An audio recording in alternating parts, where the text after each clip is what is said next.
Hi, Julie here. In this video I'm going to dive back into Photolab by DXO, and we're going to have a little look at some of the options that are available in Customize.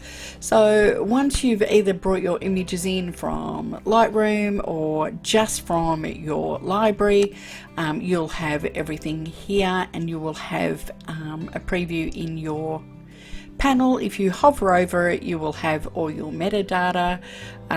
So what we need to do is jump over to Customize.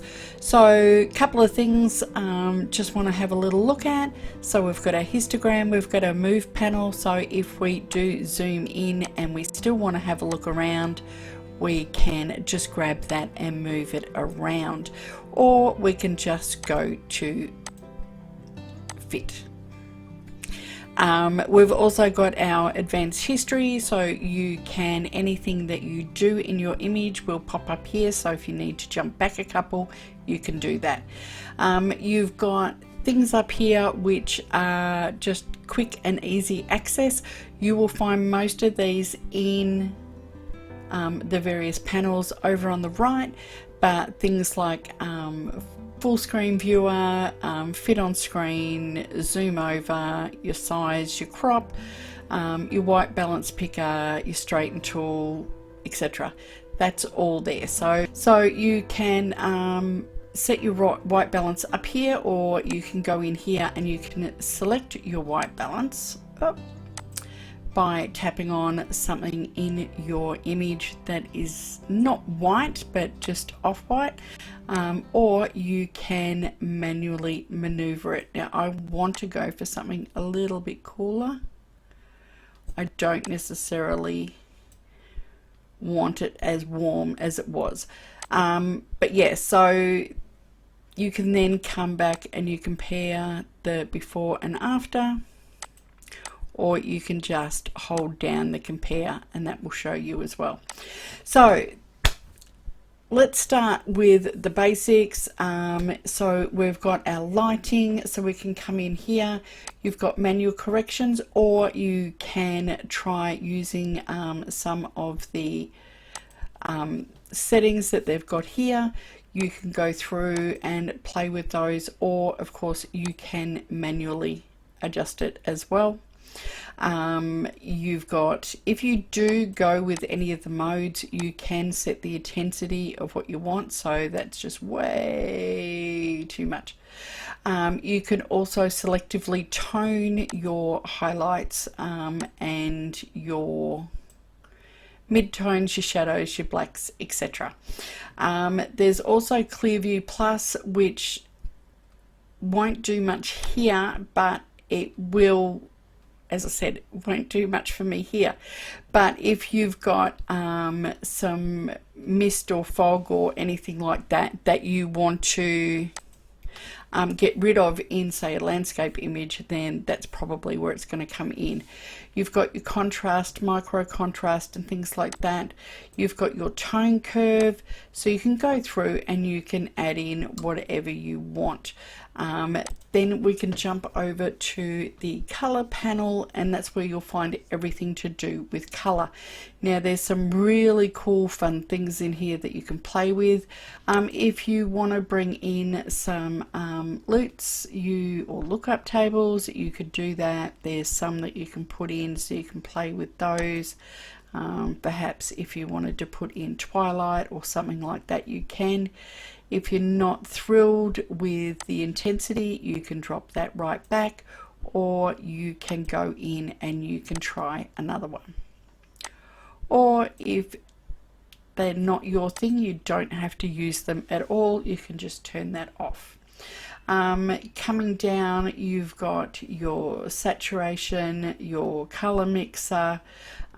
You can play with all of those. If you want to do split toning, so for instance, if I wanted to do a little bit of selenium or something like that, you could do simple toning. See, that's put a sepia in it.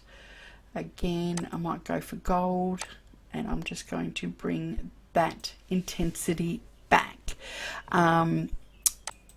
you have then got lens correction, chromatic aberration, if you want to retouch. So you can either go for up there or you can come down here. Now I'm just going to zoom in a little bit. Maybe not quite so much. Let's try 75.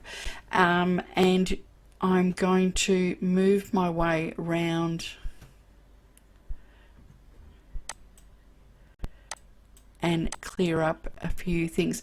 Now, if you don't see where your masks are, you can click that on and it will show you where your mask is, and of course you can move it. If you press the space bar, you can also quickly and easy move it around, or you can go back up here and do it. So just a quick little edit just to get rid of a few little blemishes.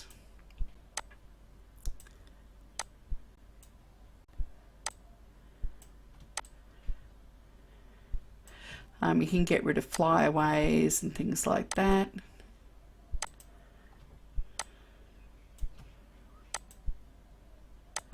There's a little bit where the makeup didn't quite, well, the eyelashes are sort of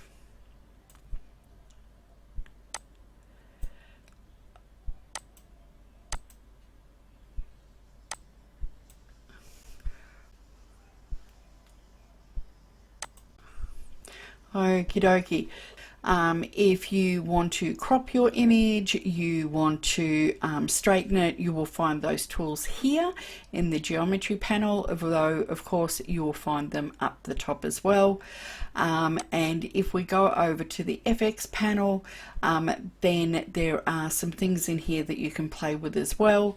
There is a film pack, there is a film pack 7 that's now available, which isn't here currently, but there is some different ones that you can play with there. So you can go and play with those, you can change the density, you can add grain, you can put vignetting on, things like that. If you want to do soft focus around your image, you can do that. You can add a frame, you can add a texture, which is kind of fun. So if you want to add in something there, you can of course drop the opacity, and you can put in different grains if you wish to,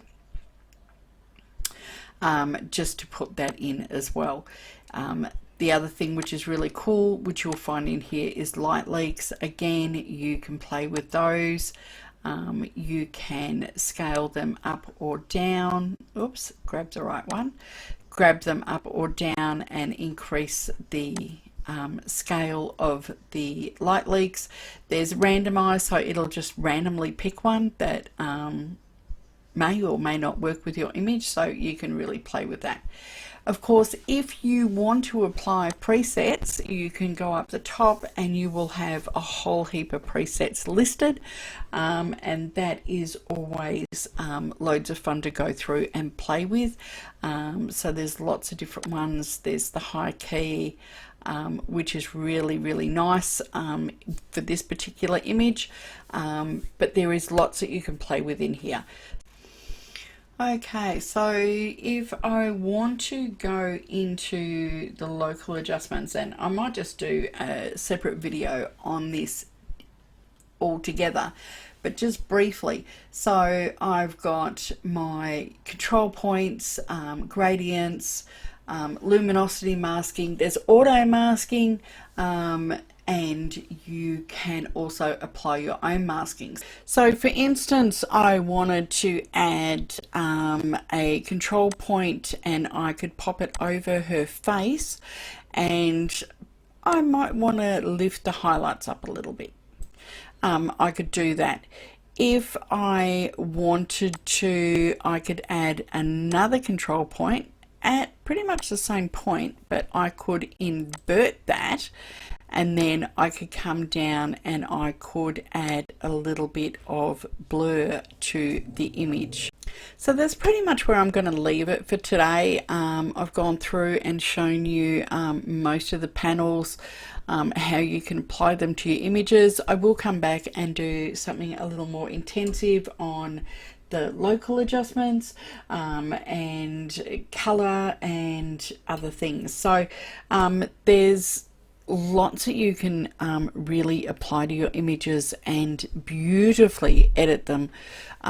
If once you're finished, you can of course export back to Lightroom if that's where you come from, or just click the little drop down and you can export to disk, so you can save your images as JPEGs or various other things. So you have got standard output, you've got TIFFs and DNGs. So you can add all that in, export it to wherever you want to. You can pick the size and all the profiles and things like that. So that's it for today.